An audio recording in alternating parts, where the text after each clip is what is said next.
Dears अस्सलाम वालेकुम। हक मौजूद के साथ मैं हूं आपका मेजबान सुल्तान रिंद। सिंध जिसको मुख्तलिफ तरीकों से मुसलसल लूटा जा रहा है। सरदारी राज का वैसे तो खात्मा हुआ है, लेकिन उनकी बाकियात अब भी बाकी है। वो बाकियात महकमे ज़राअत के किसानों और आबादकारों के हुकूक पर डाका डाल रही है।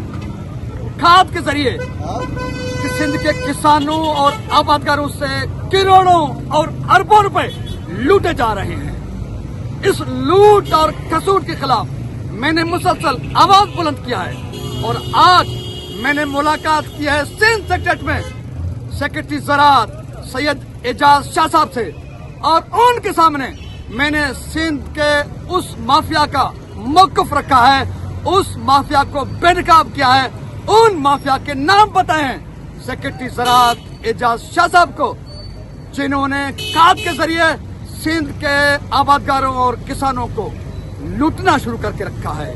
करोड़ों और अरबों का डाका डाला जा रहा है और सिंध भर में खाद का जो है बहरान पैदा किया गया है और खाद का बहरान पैदा करने के बाद ब्लैक मार्केट की जा रही है। उन माफिया के नाम कौन से हैं? उन माफिया के नाम आपके साथ में शेयर करने जा रहा हूँ, जो नाम मैंने सेक्रेटरी ज़राअत एजाज शाह साहब के सामने रखे हैं। उनमें है मेरापुर की रहायशी इम्तियाज मेमन, उनके भाई मोहम्मद सलीम मेमन। सिंध में खाद के हवाले से जो सबसे बड़ी माफिया है वो है इम्तियाज मेमन, उनका भाई सलीम मेमन। और मेरापुर से ही ताल्लुक रखने वाला एक और माफिया है मोहम्मद नवाज मुगल, और इसी तरह जिला घोटकी से ताल्लुक रखने वाले, दीवान कम्युनिटी से ताल्लुक रखने वाले जो माफिया हैं, उनमें है सगरी चंद और अमरलाल। उसके साथ साथ है प्रदीप कुमार, उसके साथ साथ है दिनेश कुमार, उनके भाई सुनील कुमार।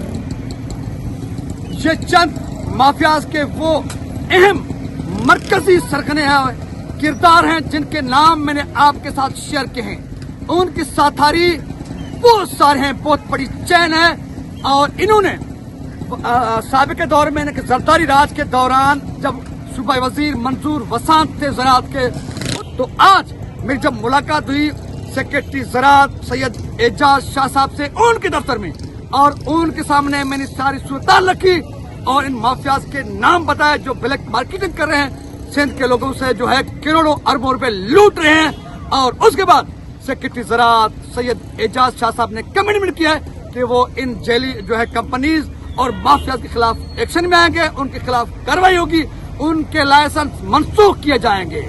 लेकिन क्या सेक्रेटरी ज़राअत सैयद एजाज शाह साहब वाकईतन इस कमिटमेंट पर उतरकर काम करते हैं? इनकी जेली जो है डीलरशिप रद्द करते हैं, मनसूख करते हैं, और सिंध के किसानों और आबादकारों के साथ इंसाफ होता है, जिनसे जो है करोड़ों अरबों रुपए लूटे जा रहे हैं? ये वक्त बताएगा। लेकिन मैंने की हुई है कमिटमेंट कि इन माफियात के खिलाफ मैं बोलता रहूंगा, इनका पीछा करता रहूंगा जब तक इनके जेली कंपनीज डीलरशिपें कैंसिल रद्द नहीं की जाती और इनका ठिकाना जेल नहीं होता, जिन्होंने सिंध के लोगों से करोड़ों अरबों रुपए लूटे हैं। इंसाफ, अच्छाई और बेहतरी की उम्मीद के साथ अपने मेजबान सुल्तान हिंद को सिंध सेक्रेटरीट कराची से दीजिए इजाजत।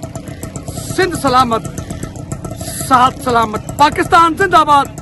सिंध का मुस्तकबिल, सिंध का किसान और आबादकार ता क़यामत रहे। पाइंदाबाद।